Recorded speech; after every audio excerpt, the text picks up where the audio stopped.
നല്ലിടയനെ പോലെ എന്നെ നടത്തിയ നാഥന്, നല്ലിടയനായി എന്നെ നിത്യം കരുതിയ നാഥന്.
നല്ലിടയനെ പോലെ എന്നെ നടത്തിയ നാഥന്, നല്ലിടയനായി എന്നെ നിത്യം കരുതിയ നാഥന്.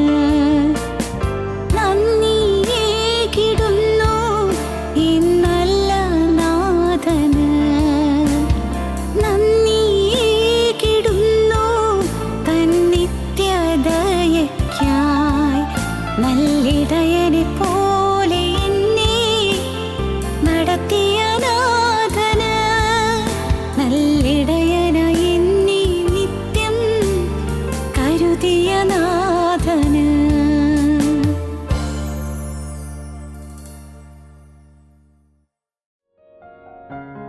ഞങ്ങളും ക്രൂശിക്കപ്പെട്ട ക്രിസ്തുവിനെ പ്രസംഗിക്കുന്നു. ദൈവത്തിന് സ്തോത്രം. മത്തായി സുവിശേഷം 24:21 വാക്യം. ലോകാരംഭം മുതൽ ഇന്നുവരെയും സംഭവിച്ചിട്ടില്ലാത്തതും ഇനിമേൽ സംഭവിക്കാത്തതുമായ വലിയ കഷ്ടമെന്നുണ്ടാകും. ലോകാരംഭം മുതൽ ഇന്നുവരെയും സംഭവിച്ചിട്ടില്ലാത്തതും ഇനിമേൽ സംഭവിക്കാത്തതുമായ വലിയ കഷ്ടം അന്ന് ഉണ്ടാകും. ആ നാളുകൾ ചുരുങ്ങാതിരുന്നാൽ ഒരു ജഡവും രക്ഷിക്കപ്പെടുകയില്ല.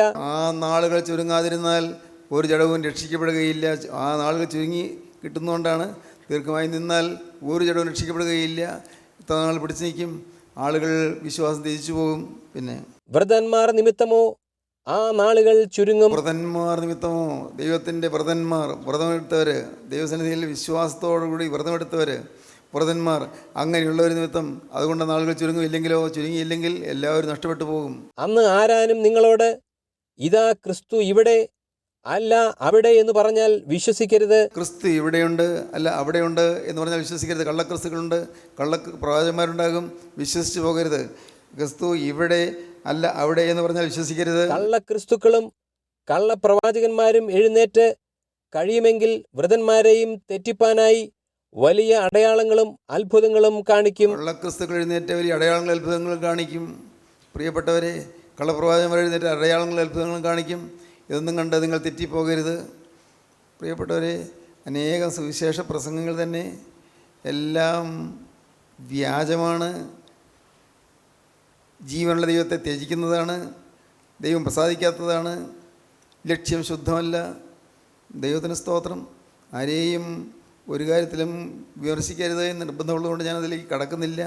പക്ഷേ ഒന്നറിയണം, നിങ്ങൾ തിരിച്ചറിയണം, വിശുദ്ധിയുടെ പ്രവാചകന്മാരെ മാത്രമേ നിങ്ങൾ വിശ്വസിക്കാവൂ, ദൈവസ്നേഹത്തിൻ്റെ പ്രവാചകന്മാരെ മാത്രമേ വിശ്വസിക്കാവൂ. പൈസ പിരിക്കാൻ വേണ്ടിയുള്ളതായ തന്ത്രങ്ങളോ പണവും സമാഹരിക്കാനുള്ളതായ സൂത്രങ്ങളോ അതൊന്നും നിങ്ങൾ വിശ്വസിച്ച് പോകരുത്, പിൻചെല്ലരുത്. വളരെ സൂക്ഷിക്കണം.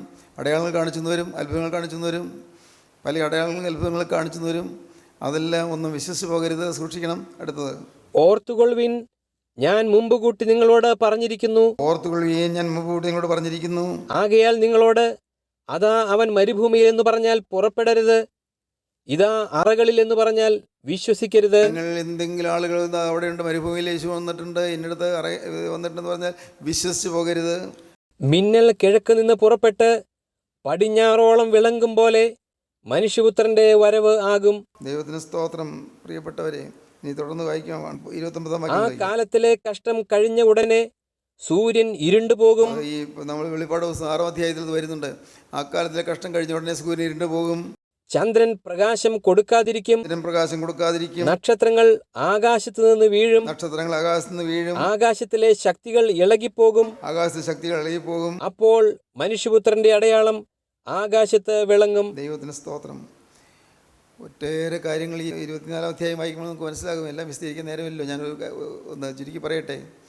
ഒരിക്കലും സംഭവിക്കാത്തതുപോലതായ അത്ഭുതങ്ങൾ നടക്കും, അടയാളം നടക്കും. സൂര്യൻ്റെ പ്രകാശം കൂടിക്കൂടി വന്നിട്ട് സൂര്യപ്രകാശത്തിൽ ഈ പ്രകൃതിയുള്ളത് പലതും കരിഞ്ഞു പോകും, വെന്തു പോകും. സൂര്യപ്രകാശം ഓരോ വർഷം കഴിയും തോറും അതിൻ്റെ പ്രകാശം വളരെ നേരിയ രീതിയിൽ കൂടിക്കൂടി വരികയാണ്. സൂര്യപ്രകാശം നിങ്ങൾക്കറിയാമായിരിക്കും, കേട്ടുണ്ടാകും. ഇന്ന് സൂര്യപ്രകാശത്തിനുള്ള അൾട്രാ വയലറ്റ് റേസ് അതിൻ്റെ തീക്ഷ്ണതയോടെ ഭൂമിയിലേക്ക് വന്നാൽ എല്ലാം കരിഞ്ഞു പോകുമെന്നുള്ളത് കൊണ്ട് ഓസോൺ പാളികൾ ഇങ്ങനെ ഒരു ദൈവം തമ്പുരാൻ കുട പിടിച്ചിരിക്കുന്നത് പോലെ ഇങ്ങനെ തടുത്ത് നിൽക്കുകയാണ്. എന്നാൽ അവിടെ ചില വിള്ളലുകൾ ഓസോൺ പാളികളുണ്ടായിരിക്കുന്നു. ഈ ഓസോൺ പാളികളിലെ വിള്ളൽ മൂലം അതിൽ കൂടി സൂര്യപ്രകാശം കൂടുതലായിട്ട് വരികയും ആളുകൾക്ക് തന്മൂലം ക്യാൻസർ മുതലായ രോഗങ്ങൾ ഉണ്ടാകുകയും ചെയ്യുന്നു. അതിലുള്ള റേഡിയേഷൻ മുഖാന്തരം അനേകർക്ക് വലിയ രോഗങ്ങളുണ്ടാകുന്നു. ഇതെല്ലാം ഇന്ന് സംഭവിച്ചു തുടങ്ങിയിരിക്കുകയാണ്. നാം ഇതെല്ലാം കാണുന്നു. എല്ലാം കാണുമ്പോൾ മനസ്സിലാക്കണം, കർത്താവ് വാതിൽക്കൽ തന്നെയാണ് എന്ന് അറിഞ്ഞുകൊള്ളുവിൻ. അടുത്ത വാക്യം, 32-ാം വാക്യം. അത്തിയെ നോക്കി ഒരു ഉപമ പഠിപ്പിൻ. അതിൻ്റെ കൊമ്പ് ഇളതായി ഇല തളിർക്കുമ്പോൾ വേനൽ അടുത്തുവെന്ന് നിങ്ങൾ അറിയുന്നുവല്ലോ. അത്തി എന്നത് വാസ്തവത്തിൽ വേദപുസ്തകത്തിൽ ഉപയോഗിച്ചിരിക്കുന്നത്, ഉപമാനമായി കർത്താവ് ഉപയോഗിച്ചിരിക്കുന്നത് അതെല്ലാം യഹൂദനെ സംബന്ധിച്ചാണ്. അതിൻ്റെ കൊമ്പ് ഇളതായി ഇല തളിർക്കുന്നു. അത്തി ഇന്ന് തളിർത്തു വരുന്നു. 1917-ാം ആണ്ടിൽ അന്ന് 1-ാം ലോകമഹായുദ്ധത്തെ തുടർന്ന് അന്ന് ഇസ്രായേൽ യഹൂദന്മാർ എല്ലാ സ്ഥലങ്ങളിൽ നിന്നും അവിടെ ചെന്ന് കൂടുകയുണ്ടായി. ഇസ്രായേലിൽ യെരൂശലേമിനെ ചുറ്റിപ്പറ്റി അവർ കൂടുകയുണ്ടായി. പല ദേശങ്ങളിലേക്ക് ചിതറിപ്പോയവരായിരുന്നു. പല ദേശങ്ങളിൽ നമ്മുടെ ഈ കേരളത്തിലും വന്നിരുന്നു. കേരളത്തിൽ നോർത്ത് പറവൂരിലും മറ്റും യഹൂദ പള്ളി ഊരുകളുണ്ടായിരുന്നു. എല്ലാവരും തിരികെ പോയി. എല്ലാവരും തിരികെ പോയിക്കൊണ്ടിരിക്കുകയാണ്. ഇന്ന് ചിലതെല്ലാം മിക്കവാറും തന്നെ ഇവിടെ എല്ലാം പോയി കഴിഞ്ഞു. അപൂർവങ്ങളിലും ഉണ്ടെങ്കിൽ അതും പോകും. കേൾക്കൂ, യഹൂദന്മാർ അവിടെ ഇസ്രായേൽ രാഷ്ട്രത്തിലേക്ക് നിന്നു. പക്ഷേ അവർക്ക് രാഷ്ട്രം കിട്ടിയില്ല. ടർക്കി എതിരായിരുന്നു, അവർക്കെതിരായിരുന്നു. രാഷ്ട്രം കിട്ടിയില്ല. സംഭവിച്ചത് എന്താണെന്ന് അറിയാമോ? 2-ാം ലോകമഹായുദ്ധം. 1939 മുതൽ 1945 വരെ വന്ന 2-ാം ലോകമഹായുദ്ധത്തിൽ അവിടെ സംഭവിച്ചത് ഇസ്രായേലിനെ ഒരു രാഷ്ട്രം സ്ഥാപിച്ച് കിട്ടി. എല്ലാം ദൈവിക നിർണയപ്രകാരമാണ് വരുന്നത്. എല്ലാം ദൈവത്തിൻ്റെ അത്ഭുതകരമായ കരമാണ് അതിൻ്റെ പേരിൽ പ്രവർത്തിച്ചത്. ഇസ്രായേലിനെ എങ്ങനെയും തൂത്തെറിയണമെന്ന് അറബികൾ വിചാരിച്ചു, നശിപ്പിക്കണമെന്ന് വിചാരിച്ചു. പക്ഷേ ഇസ്രായേൽ ഇന്ന് ഒരു ലോകമഹാശക്തിയായി മാറിക്കഴിഞ്ഞു. അധികം സ്ഥലമൊന്നുമില്ല, കുറച്ച് സ്ഥലമേ ഉള്ളൂ. പക്ഷേ ലോകമഹാശക്തിയായി വളർന്നു കഴിഞ്ഞു. 1967-ൽ ദ 6 ഡേ വാർ എന്ന് പറയുന്ന 6 ദിവസത്തെ യുദ്ധം നടന്നു. പ്രസിഡന്റ് നാസർ, ഈജിപ്തിലെ പ്രസിഡന്റ് നാസർ ഇസ്രായേൽക്കാരെ തൂത്തെറിയാനായിട്ട് തീരുമാനിച്ച് പുറപ്പെട്ടു. പക്ഷേ അത്യത്ഭുതം പറയട്ടെ, ഇസ്രായേൽക്കാർ ജയിച്ചു. കുറേയേറെ ഭാഗങ്ങൾ, അറബികളുടെ ഓരോ ഭാഗങ്ങൾ, ഗാസ മേഖലകളെല്ലാം തന്നെ, സിയോൻ കുന്നുകളെല്ലാം തന്നെ കൈയടക്കി. നോക്കൂ, സംഭവിച്ചത് ഇസ്രായേൽ ഇങ്ങനെ വളർന്നുകൊണ്ടിരിക്കുകയാണ്. ഇന്ന് ലോകത്തുള്ള മഹാശക്തികളിൽ ഇന്ന് ഇന്ത്യ ഉൾപ്പെടെയുള്ള രാജ്യങ്ങൾക്ക് സാങ്കേതികമായി യുദ്ധതന്ത്രങ്ങൾ പറഞ്ഞു കൊടുക്കുന്നത് ഇസ്രായേലായി മാറി, യഹൂദനായി മാറി. അത്രമാത്രം. അമേരിക്കയുടെ സമ്പൽ വ്യവസ്ഥ മുഴുവൻ തന്നെയും യഹൂദന്മാരെ ആശ്രയിച്ചാണ് നിൽക്കുന്നത്. അങ്ങനെ ഇസ്രായേൽ ഇന്ന് ഒരു വലിയ ലോക സമാധാനത്തിന് ഭീഷണിയായിട്ട് നിൽക്കുന്നു. അതേസമയത്ത് അവർ വളർന്നുകൊണ്ടിരിക്കുന്നു. അത്തിയെ നോക്കി രൂപ പഠിപ്പിക്കാൻ എൻ്റെ കൊമ്പിളതായി ഇല തളിർക്കുമ്പോൾ വേനലെടുത്തുവെന്ന് നിങ്ങൾ അറിയുന്നുവല്ലോ. ഉദാഹരണം പറഞ്ഞാണ്, അത്തി പോലെ ഇത് വേനലെടുത്ത് വരുന്നത് അറിയണം. ഇത് കർത്താവിൻ്റെ രണ്ടാമത്തെ ഒരു അടുത്തിരിക്കുന്ന. അങ്ങനെ നിങ്ങൾ ഇതൊക്കെയും കാണുമ്പോൾ അവൻ അടുക്കെ വാതിക്കൽ തന്നെ ആയിരിക്കുന്നുവെന്ന് അറിഞ്ഞുകൊള്ളുവിൻ. വാതിക്കൽ തന്നെയായി കർത്താവ് അടുത്തു വന്നു എന്നറിയണം. കർത്താൻ രണ്ടാമത്തെ വരവിനോട് അടുത്ത് വരുന്നു. ദൈവത്തിന് സ്തോത്രം. ഈ 21-ാം നൂറ്റാണ്ട് വളരെ ഗൗരവമേറിയ കാലഘട്ടമാണ്. ദൈവമക്കൾ മറക്കരുത്, വലിയ ഗൗരവമേറിയ കാലഘട്ടം. ഈ 2000 ആണ്ടിന് ശേഷമുള്ള ഈ കാലഘട്ടം ദൈവത്തിൻ്റെ അനന്തമായ ദൈവകൃപ തന്നിട്ട് ഇന്നും മനംതിരിയാതിരിക്കുന്നവരുടെ മേൽ വരുന്നതായ ഭീകരമായ ശിക്ഷാവിധികളായിട്ട് വരാൻ പോകുന്നു. ദൈവത്തിന് സ്തോത്രം. അങ്ങനെ നിങ്ങൾ ഇതൊക്കെയും കാണുമ്പോൾ അവനടുക്ക് വാതിൽക്കൽ തന്നെയായിരിക്കും അറിഞ്ഞുകൊള്ളുവീൻ. ഇതൊക്കെയും സംഭവിക്കുവോളം ഈ തലമുറ ഒഴിഞ്ഞു പോകുകയില്ല എന്ന് ഞാൻ സത്യമായിട്ട് നിങ്ങളോട് പറയുന്നു. സ്തോത്രം. ആകാശവും ഭൂമിയും ഒഴിഞ്ഞു പോകും, എന്റെ വചനങ്ങളോ ഒഴിഞ്ഞു പോകുകയില്ല. ആ നാളും നാഴികയും സംബന്ധിച്ചോ എന്റെ പിതാവ് മാത്രമല്ലാതെ ആരും സ്വർഗത്തിലെ ദൂതന്മാരും പുത്രനും കൂടെ അറിയുന്നില്ല. സ്തോത്രം. കർത്താവായ യേശുവിൻ്റെ രണ്ടാമത്തെ വരവ് സംബന്ധിച്ച് യേശുമ്പുരാൻ പോലും അറിയുന്നില്ല. പിതാവായ ദൈവം മാത്രം അറിയുന്ന കാര്യമാണ്. ആർക്കും മുൻനിർണ്ണയിക്കാൻ പറ്റുകയില്ല. അതെന്താണെന്ന് പറയാൻ പറ്റുകയില്ല. ലക്ഷണങ്ങൾ കാണുന്നു. ലക്ഷണങ്ങൾ ഇതിനു മുമ്പ് കണ്ടിട്ടുണ്ട്, ഇതുപോലെ ലക്ഷണങ്ങൾ കണ്ടിട്ടുണ്ട്. ഞാൻ കഴിഞ്ഞ ദിവസം നിങ്ങൾ പറഞ്ഞത് ഓർക്കുന്നുണ്ടോ? ഹിറ്റ്ലർ വന്നപ്പോൾ, ജർമ്മനിയിലെ ഹിറ്റ്ലർ വന്നപ്പോൾ, നാസികളുടെ ഭരണം വന്നപ്പോൾ, അന്ന് ലോകം വിചാരിച്ചു, ആത്മീയർ വിചാരിച്ചു ഇത് അന്തിക്രിസ്തുവാണ് ഹിറ്റ്ലർ എന്ന്. ഹിറ്റ്ലറുടെ കാലം കഴിഞ്ഞു. പിന്നീട് സദ്ദാം ഹുസൈൻ വന്നപ്പോൾ ആൾ വിചാരിച്ചു സദ്ദാം ഹുസൈനാണ് അന്തിക്രിസ്തു എന്ന്. ഭീകരമൂർത്തിയായിട്ടാണ് വന്നത്. അനേകരെ കൊന്നൊടുക്കി. പക്ഷേ അതും കഴിഞ്ഞു. കാലങ്ങൾ പിന്നെയും മുന്നോട്ട് പോയി. ഈ താലിബാൻ ആക്രമണങ്ങളൊക്കെ വന്നപ്പോഴേക്കും അന്തിക്രിസ്തുവിൻ്റെ തന്ത്രമാണോ എന്ന് ചിന്തിക്കുകയുണ്ടായി. അതും കഴിഞ്ഞുപോയി. കഴിഞ്ഞില്ല. ഇപ്പോഴും താലിബാൻ്റെ പ്രവർത്തനങ്ങളൊക്കെ ഉണ്ട്. ഇന്ന് ലോകരാഷ്ട്രങ്ങളെല്ലാം ഞെട്ടി വിറച്ചുകൊണ്ടിരിക്കുകയാണ്. എപ്പോഴാണ് ആക്രമണം വരുന്നതെന്ന്, ഏത് വിധത്തിലാണ് വരുന്നതെന്ന്. തന്ത്രപൂർവ്വം പിശാച് കൗശലങ്ങൾ കൊടുത്ത് ഇന്ന് ലോകരാഷ്ട്രങ്ങളെല്ലാം നശിപ്പിക്കാനുള്ള തന്ത്രങ്ങൾ മെനഞ്ഞുകൊണ്ടിരിക്കുകയാണ്, പ്രവർത്തിച്ചുകൊണ്ടിരിക്കുകയാണ്. ഇതെല്ലാം കാണുമ്പോൾ നമ്മുടെ വീണ്ടും അടുത്ത് നിന്നിരിക്കുന്നു എന്നറിയുവീൻ. എങ്ങനെയാണ് അടുത്ത വാക്യം? നോഹയുടെ കാലം പോലെ തന്നെ മനുഷ്യപുത്രന്റെ വരവുമാകും. ജലപ്രളയത്തിന് മുമ്പുള്ള കാലത്ത് നോഹ പെട്ടകത്തിൽ കയറിയ നാൾ വരെ അവർ തിന്നും കുടിച്ചും വിവാഹം കഴിച്ചും വിവാഹത്തിന് കൊടുത്തും പോന്നു. ജലപ്രളയം വന്നു, എല്ലാവരെയും നീക്കിക്കളയുവോളം അവർ അറിഞ്ഞതുമില്ല. മനുഷ്യപുത്രന്റെ വരവും അങ്ങനെ തന്നെ ആകും. ദൈവത്തിന് സ്തോത്രം. എല്ലാവരും മുടിഞ്ഞു. ആകെ പെട്ടകത്തിൽ അല്പജനം എന്ന് വെച്ചാൽ 8 പേർ മാത്രം രക്ഷപ്പെട്ടു. സകലമാന മനുഷ്യരും എല്ലാവരും വെള്ളത്തിൽ മുങ്ങിച്ചാകേണ്ടി വന്നു. ലോകം മുഴുവൻ പ്രളയത്തിനിടയിലായി. പ്രിയപ്പെട്ടവരെ, മുഴുവനും അങ്ങ് റഷ്യയുടെ വടക്കേ അതിർത്തിയിലുള്ള സൈബീരിയൻ ഭാഗത്തുള്ള ഉന്നതമായ പർവ്വതനിരകൾ പോലും വെള്ളത്തിനിടയിലായി. അതുകൊണ്ടാണ് ഇന്ന് അവിടെ മത്സ്യങ്ങളുടെയും മറ്റു അസ്ഥിവഞ്ചനം കിട്ടുന്നു. അവിടെ ഗവേഷണം ചെയ്യുന്നതായ ശാസ്ത്രജ്ഞന്മാർ മത്സ്യങ്ങളുടെ അസ്ഥിവഞ്ചനം കണ്ടെടുക്കുന്നു. ഈ അങ്ങ് ഉയരമുള്ള മലയുടെ മുകളിൽ മത്സ്യത്തിൻ്റെ അസ്ഥിവഞ്ചനം എങ്ങനെയാണ്? അവിടെയെല്ലാം വെള്ളം മൂടിക്കിടന്നിരുന്നു. ഇന്ന് ശാസ്ത്രം വളർന്നതോടുകൂടി ഇതൊക്കെ തെളിഞ്ഞു വരികയാണ്. ഒരു കാലത്ത് ആളുകൾക്ക് അത് മനസ്സിലാവുകയില്ലായിരുന്നു. ലോകം മുഴുവൻ വെള്ളത്തിനടിയിലായി. അങ്ങനെ എല്ലാം ഈ ഭൂമിയെ ദൈവം കഴുകിയെടുത്തു. വെള്ളത്തിൽ കഴുകി. ഇനി വരാൻ പോകുന്നത് ഭൂമിയെ തീ കൊണ്ട് കഴുകുകയാണ്. തീ കൊണ്ട് കഴുകുന്നു. ദൈവത്തിന് സ്തോത്രം. എൻ്റെ കർത്താവേ, ഞാൻ ഭയത്തോടെ പറയട്ടെ, തീ കൊണ്ട് കഴുകുന്നൊരു കാലം വരുന്നു. അഗ്നിപ്രളയം വരുന്നു. അന്ന് ജലപ്രളയം വന്നു. തീ കൊണ്ട് കഴുകുന്നൊരു കാലം വരുന്നു. എല്ലാം കത്തി നശിക്കും. സമ്പൂർണ്ണമായിട്ട് തീർന്നു പോകും. ഒന്നും ബാക്കി ഉണ്ടാവുകയില്ല. മലാഖി 4-ാം അധ്യായം 1-ാം വാക്യം വായിക്കുമ്പോൾ നമുക്കത് കാണാൻ അറിയാവുന്ന വാക്യമായിരിക്കും. വായിക്കും. മലാഖി 4:1. ചൂള പോലെ കത്തുന്ന ഒരു ദിവസം വരും, അപ്പോൾ അഹങ്കാരികളൊക്കെയും സകല ദുഷ്പ്രവർത്തിക്കാരും താളടിയാകും. ചൂള പോലെ കത്തുന്ന ഒരു ദിവസം വരും, അപ്പോൾ അഹങ്കാരികളൊക്കെയും സകല ദുഷ്പ്രവർത്തിക്കാരും താളടിയാകും. വരുവാനുള്ള ആ ദിവസം വേരും കൊമ്പും ശേഷിക്കുകയില്ല, കൊമ്പ് ശേഷിക്കുകയില്ല. അവരെ ദഹിപ്പിച്ചു കളയുമെന്ന് സൈന്യങ്ങളുടെ യഹോവ അരുളി ചെയ്യുന്നു. വരുവാനുള്ള ആ ദിവസം വേരും കൊമ്പ് ശേഷിക്കാതെ അവർ ദഹിപ്പിച്ചു കളയും. എന്നാൽ എന്റെ നാമത്തെ ഭയപ്പെടുന്ന നിങ്ങൾക്കോ നീതി സൂര്യൻ തന്റെ ചിറകിന് കീഴിൽ രോഗോപശാന്തിയോടുകൂടെ ഉദിക്കും. ഭാഗ്യം. എൻ്റെ നാമത്തെ നിങ്ങൾ ഭയപ്പെടുന്ന കുറച്ച് പേരുണ്ട്, ന്യൂനപക്ഷമുണ്ട്, കുറച്ച് പേര്. എൻ്റെ നാമത്തെ ഭയപ്പെടുന്ന നിങ്ങൾക്കോ നീതി സൂര്യൻ തൻ്റെ ചിറകിൻ കീഴിൽ രോഗോപശാന്തിയോട് ഉദിക്കും. ഒരു ഭാഗം ആളുകൾ രക്ഷപ്പെടും, ഒരു ഭാഗം ആളുകൾ സന്തോഷത്തോടെ ആർത്തുപാടും, ഒരു ഭാഗം ആളുകൾ രക്ഷാസങ്കേതത്തിലേക്ക് ഉയർന്നു പോകും. എൻ്റെ നാമത്തെ ഭയപ്പെടുന്ന നിങ്ങൾക്കോ നീതി സൂര്യൻ തൻ്റെ ചിറകിൻ കീഴിൽ രോഗോപശാന്തിയോട് ഉദിക്കും. നിങ്ങളും പുറപ്പെട്ട് തൊഴുത്തിൽ നിന്ന് വരുന്ന പശുക്കിടാങ്ങളെ പോലെ തുള്ളിച്ചാടും. അതുവരെയും തൊഴുത്തിനകത്ത് കിടക്കുകയായിരുന്നു, തൊഴുത്തിനകത്ത് പൂട്ടിയിട്ടിരിക്കുകയായിരുന്നു. ഇപ്പോൾ വാതിൽ തുറന്നു, പശുക്കിടാക്കൾ തുള്ളിച്ചാടി പോകുന്നു. തൊഴുത്തിൽ നിന്ന് വരുന്ന പശുക്കിടാക്കളെ പോലെ തുള്ളിച്ചാടും. ദൈവത്തിന് സ്തോത്രം. സഹോദരങ്ങളെ, ഒരു വലിയ പീഡയുടെ കാലം വരുന്നു. ആ മഹാപീഡയിൽ നാം പെട്ടുപോകരുത്. ആ പീഡയിൽ, ആ മഹോദ്രവകാലത്ത് നാം അതിൽ പെട്ടുപോകരുത്. ദൈവത്തിന് സ്തോത്രം. ഇവിടെ മത്തായിയുടെ സുവിശേഷം 24 അധ്യായത്തിൽ തുടർന്ന് വായിക്കുന്നുണ്ട്, 40 വാക്യം മുതൽ. അന്ന് 2 പേർ വയലിലിരിക്കും. 2 പേർ വയലിലിരിക്കും. വയലിൽ വേലയും സമയം പകലാണ്. 2 പേർ വയലിലിരിക്കും. ഒരുത്തനെ കൈക്കൊള്ളും, മറ്റവനെ ഉപേക്ഷിക്കും. ഇതിനെ കൈക്കൊള്ളും, മറ്റവനെ ഉപേക്ഷിക്കും. 2 പേർ ഒരു തിരികല്ലിൽ പൊടിച്ചുകൊണ്ടിരിക്കും. തിരിക്കൽ പിടിക്കുന്നത് പ്രഭാതത്തിലെ ജോലിയാണ്. തിരിക്കൽ പിടിച്ചുകൊണ്ടിരിക്കും. ഒരുത്തിയെ കൈക്കൊള്ളും, മറ്റവളെ ഉപേക്ഷിക്കും. ഉപേക്ഷിക്കും. പിന്നെ വേറൊരു ഭാഗത്ത് പറയുന്നുണ്ട്, 2 പേർ കിടക്കയായിരിക്കും. ഒരുത്തിനെ കൈക്കൊള്ളും, മറ്റവനെ ഉപേക്ഷിക്കും. കിടക്കയിൽ ഉറങ്ങുന്ന രാത്രി സമയം. ഒരേ സമയത്ത് രാത്രിയും പകലും.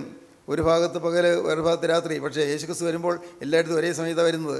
അതുകൊണ്ട് പകലിൽ വേല ചെയ്യുന്നവർ, അവർ 2 പേർ വയലിലായിരിക്കും. ഒരുത്തിനെ കൈക്കൊള്ളും, മറ്റവനെ ഉപേക്ഷിക്കും. 2 പേർ തിരികല്ലിൽ പൊടിച്ചുകൊണ്ടിരിക്കും. ഒരുത്തിയെ സ്വീകരിക്കും, മറ്റുള്ള ഉപേക്ഷിക്കും.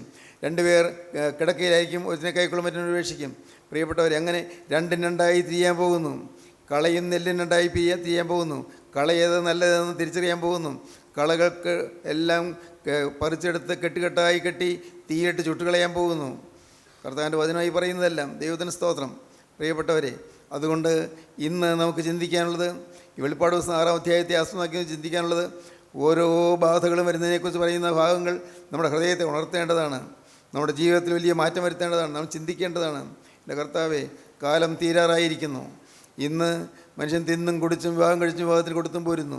അതെല്ലാം നടക്കേണ്ട കാര്യങ്ങൾ തന്നെയാണ്. തിന്നണം, കുടിക്കണം, വിവാഹം കഴിക്കണം, വിവാഹത്തിന് കൊടുക്കണം, എല്ലാം നടക്കട്ടെ. പക്ഷേ ദൈവത്തെ മറക്കരുത്. ദൈവത്തെ മറക്കരുത്. ദൈവത്തിനായി നമ്മുടെ ജീവിതം സമർപ്പിക്കാൻ വൈകരുത്. ജീവനുള്ള ക്രിസ്തുവിൻ്റെ കരങ്ങളിൽ നമ്മൾ കൊടുക്കാൻ വൈകരുത്. കാലം തീരാൻ പോവുകയാണ്. കാലം തീർന്നു പോവുകയാണ്. ദൈവത്തിന് സ്തോത്രം. എന്നാൽ ഓർക്കുക, അന്ത്യക്രിസ്തു വെളിപ്പെടുന്നതിന് മുൻപ്, അത് അന്ത്യക്രിസ്തുവിൻ്റെ വ്യാപാരങ്ങൾ പരസ്യമായി വരുന്നതിന് മുൻപ് വിശ്വാസികൾ എടുക്കപ്പെടും. വിശ്വാസികൾ ചേർക്കപ്പെടും. വിശുദ്ധന്മാർ എടുക്കപ്പെടും. അന്ത്യക്രിസ്തു വെളിപ്പെടുന്നതിന് മുൻപ് ഈ ഭൂമിയിലെ വിശുദ്ധന്മാർ ആകാശമേഘങ്ങളിലേക്ക് പറന്നുയരും. അവർ രൂപാന്തരം പ്രാപിച്ച് പറന്നുയരും കർത്താവിൻ്റെ ഗംഭീരനാഥം കേൾക്കുമ്പോൾ. ആ വാക്യം നിങ്ങൾക്ക് കാണാതായി അറിയാമായിരിക്കുമല്ലോ. കർത്താവിൻ്റെ ഗംഭീരനാഥത്തോടും പ്രധാന ദൂതൻ്റെ ശബ്ദത്തോടും ദൈവത്തിൻ്റെ കാഹളത്തോടും കൂടെ സ്വർഗത്തിൽ നിന്നിറങ്ങി വരികയും ക്രിസ്തുവിൽ മരിച്ചവർ മുമ്പേ ഉയർത്തെഴുന്നേൽക്കുകയും ചെയ്യും. പിന്നെ ജീവനോട് ശേഷിക്കുന്നവരായി നാം അവരോടൊരുമിച്ച് ആകാശത്തിൽ കർത്താവിനെ എതിരേൽപ്പാൻ മേഘങ്ങളെടുക്കപ്പെടും. നോക്കൂ, എല്ലാം അക്ഷരീയമായി നിറവേറാൻ പോകുന്ന കാലങ്ങളാണ്. എല്ലാം നിറവേറാൻ പോകുന്നു. പ്രിയപ്പെട്ടവരെ, ഞാൻ ക്രിസ്തുവിലാണോ ജീവിക്കുന്നത്?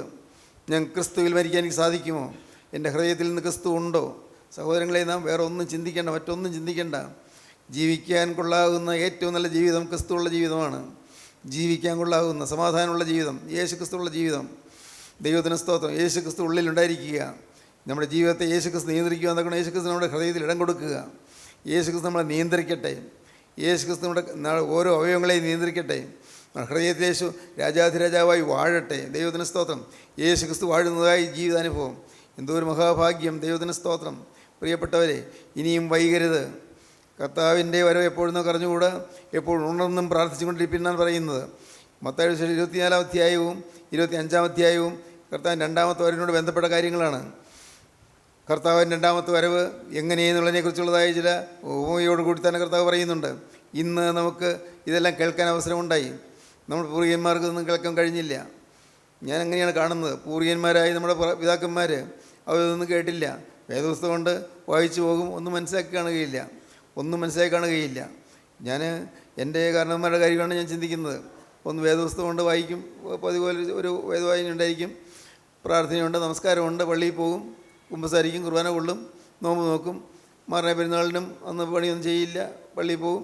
ഇങ്ങനെ ഒരു ചിട്ടപ്പെട്ട ജീവിതം ഉണ്ടായിരുന്നു. ശരിയാണ്, നല്ലതാണ്. പക്ഷേ ഈ കാര്യങ്ങൾ അറിഞ്ഞില്ലല്ലോ. എന്താണ് യേശു ക്രിസ്തു വീണ്ടും വരുമെന്നുള്ളത്, എന്താണ് സംഭവിക്കാൻ പോകുന്നത് അറിഞ്ഞില്ലല്ലോ. ഒന്നും അറിയാതെ അവരും കടന്നുപോയി. ദൈവത്തിന് സ്തോത്രം. ഇന്ന് ജീവിക്കുന്ന നമുക്ക് ഇതെല്ലാം അറിയാൻ ഭാഗ്യം കിട്ടി. ഇതെല്ലാം ഗ്രഹിക്കാൻ ഭാഗ്യം കിട്ടി. വചനം നമുക്ക് തുറന്നു കിട്ടി. വചനത്തിൻ്റെ വാതിൽ തുറന്നു കിട്ടി. വചനത്തിൻ്റെ അർത്ഥം എന്താണെന്ന് മനസ്സിലായി. എങ്ങനെയാണ് ജീവിക്കേണ്ടതെന്ന് നമുക്ക് മനസ്സിലായി. നമുക്കിന്ന് ഭാഗ്യവശാൽ ഇതൊക്കെ അറിയാനുള്ള കർമ്മകർത്താവ് തന്നു. നമുക്ക് സുബോധം തന്നു. നമുക്ക് വെളിവ് തന്നു. വചനം തന്നു. എന്തുമാത്രം വചനം നമുക്ക് കിട്ടിക്കൊണ്ടിരിക്കുന്നു. നിരമ്പതി കിട്ടിക്കൊണ്ടിരിക്കുകയല്ലേ. വചനമല്ലേ തരുന്നത്. ദൈവത്തിന് സ്തോത്രം. നാം സാധാരണ ഒരു പ്രസംഗം പോലെ കേട്ടുകൊണ്ട് പോകുന്നു. എല്ലാവരും കൂടി വരുന്നു, ഒരു പ്രസംഗം കേൾക്കുന്നു. അല്ല പ്രിയപ്പെട്ടവരെ, അങ്ങനെയല്ല. നിങ്ങൾ അങ്ങനെ എടുക്കരുത്. പ്രസംഗം കേൾക്കുകയല്ല, നിങ്ങൾ കർത്താവിൻ്റെ വചനം സ്വീകരിക്കുകയാണ്. വചനമാണ് നിങ്ങളുടെ കാതുകളിൽ നിന്ന് ചാലിയടിക്കുന്നത്. വചനമാണ് നിങ്ങളുടെ ഹൃദയത്തിലേക്ക് കടന്നു വരുന്നത്. വചനം, ജീവൻ്റെ വചനം. ഈ തിരുവചനം നിങ്ങൾ കേൾക്കുമ്പോൾ നിങ്ങൾ ചിന്തിക്കണം, കർത്താവേ, ഇനി എത്ര കാലം കൊണ്ട് എനിക്ക് അറിഞ്ഞുകൂടല്ലോ, ഞാൻ ഇനി ഒരുങ്ങിയില്ലല്ലോ, പിന്നെ ആകട്ടെ നീ വിചാരിച്ച് സമയങ്ങൾ മുന്നോട്ട് പോയല്ലോ, പിന്നെ ആകട്ടെ എൻ്റെ കർത്താവേ, എൻ്റെ ദൈവമേ, സമയങ്ങൾ പാഴായിപ്പോയല്ലോ. തിരിഞ്ഞു നോക്കുമ്പോൾ കഴിഞ്ഞ വർഷങ്ങൾ പാഴായിപ്പോയി നമുക്ക് കാണാൻ സാധിക്കും. കഴിഞ്ഞ കാലങ്ങൾ പാഴായിപ്പോയി. നേടേണ്ടത് നേടിയില്ല, സമ്പാദിക്കേണ്ടത് സമ്പാദിച്ചില്ല.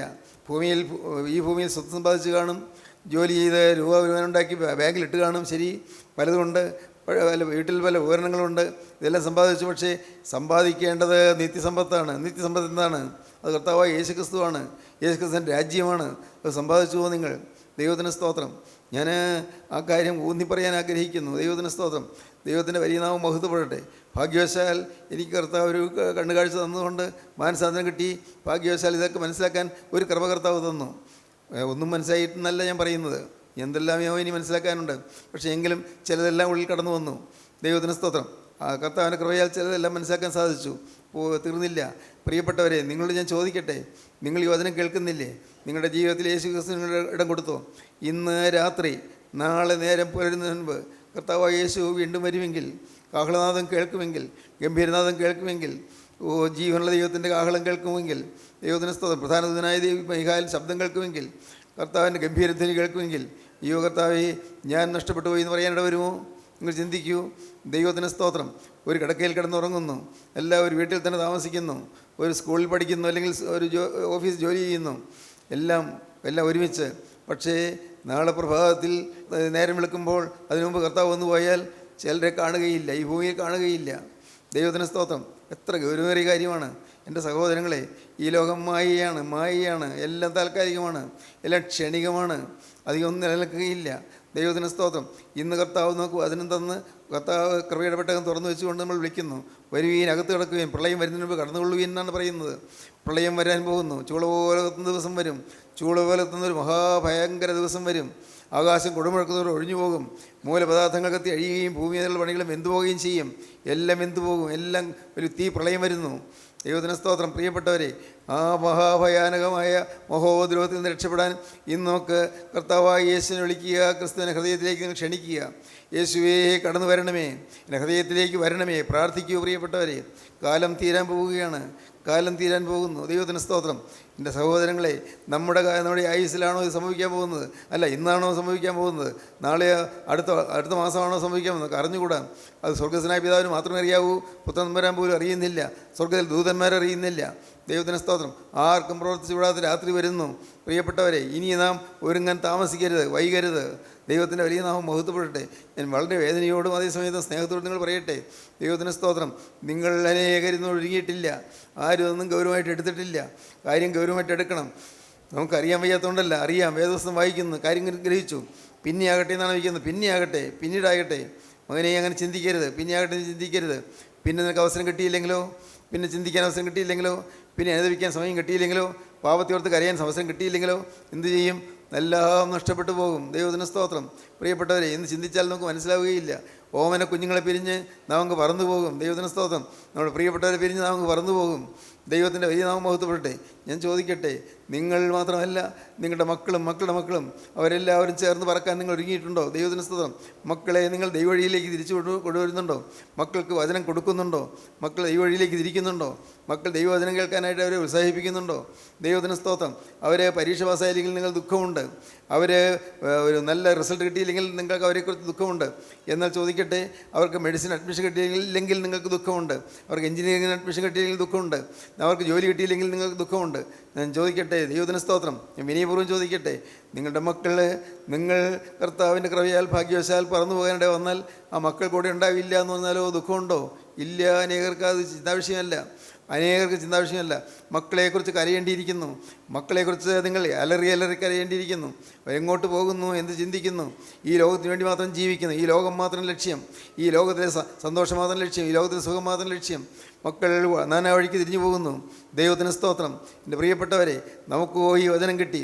നിങ്ങൾ ഇന്നു മുതൽ ഒരു പുതിയ തീരുമാനമെടുക്കുക. ദൈവത്തിന് സ്തോത്രം. കർത്താവേ, എൻ്റെ ജീവിതത്തിൽ നാഥാ നീ തന്നിരിക്കുന്ന ഈ നല്ല സമയം ഞാൻ എൻ്റെ കരങ്ങളിലേക്ക് എന്നെ തന്നെ ഞാൻ തരികയാണ്. എന്നെ നീ രൂപാന്തരപ്പെടുത്തണമേ, എന്നെ നീ ശുദ്ധീകരിച്ചെടുക്കണമേ, എന്നെ നീ വാഴ്ത്തി വെടുപ്പാക്കിയെടുക്കണമേ. കർത്താവേ, നിൻ്റെ കൃപയുടെ ശക്തി എൻ്റെ മേൽ പകരണമേ, നിൻ്റെ തിരരക്തം എൻ്റെ മേൽ പുരട്ടണമേ. ആ തിരരക്തത്തിൻ്റെ അത്ഭുത ശക്തിയാൽ നീ വീണ്ടെടുക്കണമേ. എൻ്റെ പാവക്കറകളെല്ലാം കഴുകണമേ. പ്രാർത്ഥിക്കൂ പ്രിയപ്പെട്ടവരെ, യേശുവിൻ്റെ കരങ്ങളിലേക്ക് നിങ്ങൾ കൊടുക്കൂ. ഇനി സമയമേറെയില്ല, അതുകൊണ്ട് അതിവേഗം നിങ്ങൾ ഒരുങ്ങുക. ദൈവത്തിന് സ്തോത്രം. കർത്താവേ, ഇനി ഞാൻ വൈകിയില്ല എന്ന് പറയത്തക്കവണ്ണം നിങ്ങൾ വിശുദ്ധരായി നിന്നുകൊള്ളുവീൻ. ഇല്ല കർത്താവേ, താമസിക്കുകയില്ല, ഇന്ന് തന്നെ ഞാൻ ഇതാ എൻ്റെ ഹൃദയം നിങ്ങൾക്ക് തരുന്നു നിങ്ങൾ പറയുവീൻ. യേശുവിനോട് പറയുവീൻ, യേശുവിൻ്റെ കരങ്ങളിലേക്ക് കൊടുക്കുവീൻ. യേശുവിനായി നിങ്ങളുടെ ഹൃദയം തുറന്നു കൊടുക്കുവീൻ. യേശുവേ എഴുന്നള്ളി വരണമേ, എൻ്റെ യേശുവേ എഴുന്നള്ളി വരണമേ, എൻ്റെ യേശുവേ എൻ്റെ ഹൃദയത്തിലേക്ക് കടന്നു വരണമേ. പ്രാർത്ഥിക്കൂ. നിങ്ങൾ ജീവിതം കർത്താവിൻ്റെ കരങ്ങളിലേക്ക് കൊടുത്ത് ദൈവത്തോട് നിങ്ങൾ പ്രാർത്ഥിക്കൂ. കർത്താവേ, ഭാവിയായ എന്നോട് കരുണ തോന്നണമേ. മിശിഹ മഹാഭാവിയായനോട് കരുണ തോന്നണമേ. പ്രാർത്ഥിക്കൂ. നിങ്ങൾ കഴിഞ്ഞ കാലങ്ങൾ പാഴായിപ്പോയല്ലോ, ഈ കണ്ട വർഷങ്ങളെല്ലാം പാഴായിപ്പോയല്ലോ, പാഴായതിനു വേണ്ടി ജീവിതം ചെലവഴിച്ചു പോയല്ലോ. നാഥാ, ഇന്ന് ഞാനിതാ എൻ്റെ ജീവിതത്തിൻ്റെ കരങ്ങളിലേക്ക് തരികയാണ്. ഞാൻ വ്യവസ്ഥ കൂടാതെ തരികയാണ്. ഒരു വ്യവസ്ഥ എനിക്കില്ല കർത്താവേ. എല്ലാം വിട്ട് നിൻ്റെ കരങ്ങളിലേക്ക് ഞാൻ എന്നെ എറിഞ്ഞു തരികയാണ്. കർത്താവേ, നീ എന്നെ പിടിക്കുകയാണെന്ന് ഞാൻ വിശ്വസിക്കുന്നു. നാഥാ, ഇന്ന് എൻ്റെ ജീവിതം നിൻ്റെ കരങ്ങളിലേക്ക് ഞാൻ എറിഞ്ഞു തരികയാണ്. നീ പിടിച്ചു കൊള്ളണമേ കർത്താവേ, എന്നെ കാത്തുകൊള്ളണമേ കർത്താവേ. നിത്യജീവന് വേണ്ടി എന്നെ മുദ്രയിട്ട് കൊള്ളണമേ കർത്താവേ. നിത്യജീവൻ്റെ മുദ്ര തരാതെ എന്നെ പറഞ്ഞു വിടല്ലേ കർത്താവേ. നിത്യജീവൻ്റെ മുദ്ര കർത്താവേ, സ്വർഗ്ഗരാജ്യത്തിലേക്കുള്ള പ്രവേശനത്തിൻ്റെ മുദ്ര എനിക്ക് തരണമേ കർത്താവേ. ആ മുദ്ര തന്നെ എന്നെ അനുഗ്രഹിക്കണമേ. പ്രാർത്ഥിക്കൂ. നിങ്ങൾ ദൈവത്തിൻ്റെ കരങ്ങളിലേക്ക് കൊടുക്കൂ. ജീവനുള്ള ദൈവമേ, കരുണയുള്ള കർത്താവേ, ഈ നല്ല സമയത്തിനായി ഞങ്ങൾ നിന്നെ സ്തുതിക്കുന്നു. ഞങ്ങൾ നിന്നെ സ്തോത്രം ചെയ്യുന്നു കർത്താവേ. അവിടെ ഞങ്ങളുടെ കൂടെ തന്നെ ഉള്ളതിനായി നന്ദിയോടെ സ്തോത്രം. അവിടെ ദൂതന്മാർ ഞങ്ങളെ കാവൽ ചെയ്യുന്നതിനായി നന്ദിയോടെ സ്തോത്രം. തിരുവചനം ഞങ്ങൾക്ക് തന്നതിനായി നന്ദിയോടെ സ്തോത്രം. ഒരുങ്ങുവാൻ ഞങ്ങൾക്ക് ആത്മാവ് ഞങ്ങളെ ഹേമിച്ചതിനായി നന്ദിയോടെ സ്തോത്രം. എല്ലാവരെയും തൊടണമേ അല്ല കർത്താവേ. അനുഗ്രഹിക്കണേ കർത്താവേ. തീരുമാനമെടുത്തവരുടെ പേര് മുദ്രയിടണമേ എന്ന് പ്രാർത്ഥിക്കുന്ന കർത്താവേ. പൊന്നുകരങ്ങളിലേക്ക് എല്ലാ കാര്യങ്ങളും നിങ്ങൾ ഏൽപ്പിക്കുന്നത് രണ്ടാമത്തവരുണ്ട്. എല്ലാവരെയും ഒരുക്കണമേ. യേശുനാഥൻ്റെ പരിശുദ്ധമായ നാമത്തിൽ പ്രാർത്ഥിക്കുന്ന കൃപയോടെ കേൾക്കണമേ. ആമീൻ. ഹല്ലേലൂയ.